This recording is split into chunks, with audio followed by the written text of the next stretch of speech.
करते हैं। सांतत्य समीकरण बी किसके लिए गई, तो एक अगर हम इस तरह का कोई पाइप लें, इस पाइप की क्या विशेषता है कि तुम देख रहे हो कि यहाँ पर जो अनुप्रस्थ काट का क्षेत्रफल है, माना कि वो क्या है A1। अनुप्रस्थ काट का क्षेत्रफल क्या होता है, ये जैसे मार करें तो यहाँ जो ये वृत्त बना हुआ है इसका क्षेत्रफल क्या कहलाता है, अनुप्रस्थ काट का क्षेत्रफल। तो जैसे कोई पाइप है, उस पाइप का ये वाला जो क्षेत्रफल होगा गोल जो वृत्ताकार होता है वो हमारे क्या कहलाएगा, अनुप्रस्थ काट का क्षेत्रफल। ये जैसे A1 है और ये पाइप का दूसरा सिरा है, इस दूसरे सिरे का ये जो अनुप्रस्थ काट का क्षेत्रफल है ये कितना है, A2 है। दोनों में तुम देख रहे हो कि पाइप का ये वाला सिरा बड़ा है, वो वाला सिरा छोटा है, तो इसका क्षेत्रफल बड़ा होगा, A1 का मान बड़ा होगा किससे, A2 से। अब हम क्या कर रहे हैं, इस पाइप में द्रव प्रवाहित कर रहे हैं, यहाँ से हमने द्रव यानी कोई भी लिक्विड है जैसे पानी है उसको यहाँ से अंदर प्रवेश कराया। किस वेग से प्रवेश कराया, तो V1 वेग से प्रवेश कराया। तो जैसे द्रव इस पाइप के एक सिरे में प्रवेश करेगा तो दूसरे सिरे से बाहर भी निकलेगा। माना कि दूसरे सिरे से जो बाहर निकल रहा है उसका वेग कितना है, V2 है। ठीक है, ये हो गया A1 और V1 के बारे में बात। ठीक है, ये इस नली का सिरा मान लो कोई सा सिरा है P सिरा, और ये नली का कौन सा सिरा है, Q सिरा। तो सांतत्य समीकरण क्या बोलता है कि इस नली से जो द्रव प्रवाहित होगा वो प्रवाह होने की, द्रव प्रवाह की जो दर होगी, द्रव के प्रवाह होने की दर होगी वो नली के दोनों सिरों पर, नली के दोनों सिरों पर बराबर होती है, बराबर होती है। ये सभी नलियों के लिए लागू होता है। कैसी भी नली ले लो, अगर उस नली में जितना द्रव यहाँ से प्रवेश कराओगे उतना ही द्रव उसी समय बाहर निकल जाएगा। ऐसा नहीं यहाँ से द्रव ज्यादा अंदर आ रहा है और वहां से कम बाहर निकल रहा है, फिर तो नली में द्रव कहाँ जाएगा। जैसे नली है ये पूरी द्रव से भरी है, ये सिरा इस टंकी में जुड़ा हुआ है, ये सिरा नीचे नल में लगा हुआ है, तो जितना पानी टंकी से इस पाइप में आ गया उतना ही पानी नल से बाहर भी निकलेगा।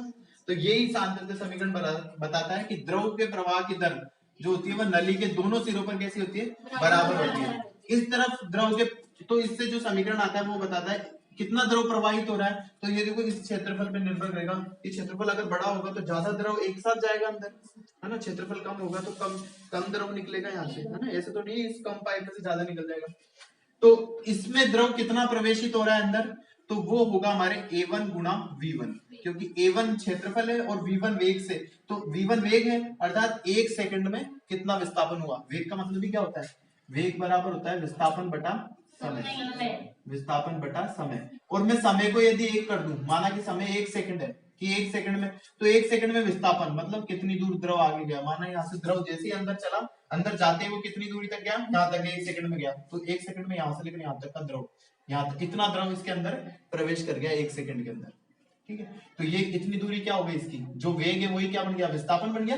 समय का मान 1 रखते ही जो विस्थापन है वही क्या हो गया, वेग। देखो यहाँ 1 रखो, 1 रखते ही वेग बराबर क्या आ गया, विस्थापन। दोनों चीजें बराबर हो गई ना। तो 1 सेकंड में कितना द्रव प्रवेश करा, तो ये विस्थापन और इसको क्षेत्रफल से गुणा कर दिया, तो कितना विस्थापन हुआ और क्षेत्रफल, तो क्षेत्रफल और विस्थापन का गुणा, ये दूरी जो ऊंचाई है इसका गुणा क्या होता है, आयतन होता है। क्षेत्रफल को जब भी हम किससे गुणा कर देते हैं, हाइट से गुणा कर देते हैं, लंबाई से गुणा कर देते हैं, तो आयतन हो जाता है। जैसे बेलन, ये बेलन मान लो, इस बेलन का ये अनुप्रस्थ काट का क्षेत्रफल ये कितना है, पाई आर स्क्वायर। इसको अगर मैं h ऊंचाई से गुणा कर दूंगा, इसकी ऊंचाई मान लो, लंबाई मान लो, है ना, उससे जब गुणा कर देंगे तो ये पाई आर स्क्वायर h हो जाएगा, वो इसका क्या होता है, आयतन होता है। तो ये क्षेत्रफल है, इसको इस दूरी से गुणा कर दिया लंबाई से, तो हमारे पास ये क्या बन गया, आयतन बन गया। ठीक है, तो ये इतना आयतन द्रव इसके अंदर प्रवेश करा, तो जितना आयतन द्रव इसके अंदर प्रवेश करा उतना ही आयतन इससे, इस नली से बाहर भी निकलेगा। तो वहां की साइड आयतन कितना होगा, तो उसके अनुप्रस्थ काट के क्षेत्रफल A2 और उसको गुणा कर देंगे V2 से, उसी सेकंड कितना द्रव बाहर निकला। और ये दोनों कैसे होंगे, बराबर होंगे। यही हमारे क्या कहलाता है, सांतत्य समीकरण। तो सांतत्य समीकरण में इतना ध्यान रखना है कि यदि कोई नली जिसके दोनों अनुप्रस्थ काट के क्षेत्रफल अलग अलग हो, इसका A1 है, इसका A2 है, दोनों में जो द्रव, एक सिरे से द्रव प्रवेश हो रहा है उसका वेग अगर V1 है और दूसरे सिरे से द्रव बाहर निकल रहा है उसका वेग V2 है, तो A1 V1 बराबर A2 V2 होगा। ये कौन सा समीकरण है, सांतत्य समीकरण, बहुत ही महत्वपूर्ण समीकरण है।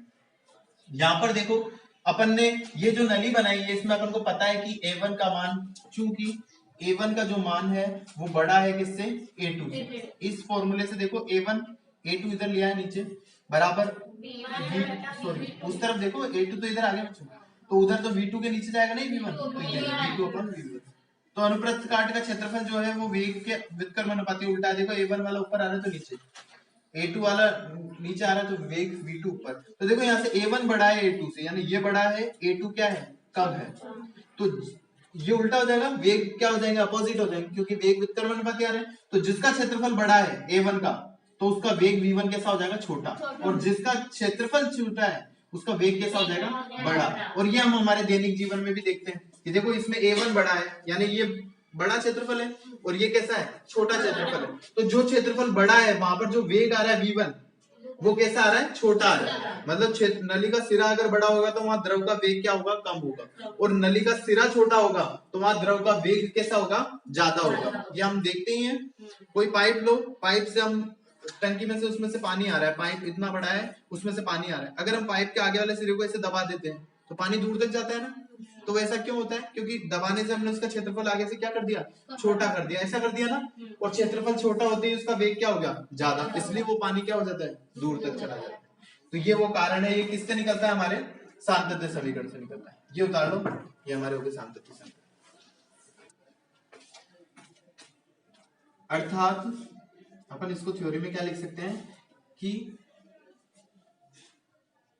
जहां पर, अर्थात जिस सिरे का क्षेत्रफल ज्यादा है, क्षेत्रफल ज्यादा है, वहां वेग कैसा होगा, कम होगा।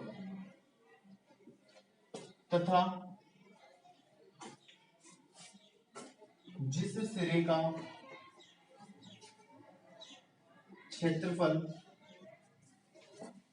कम है वहां वेग ज्यादा होगा। ये किस समीकरण से निकल के आया है, सांतत्य समीकरण।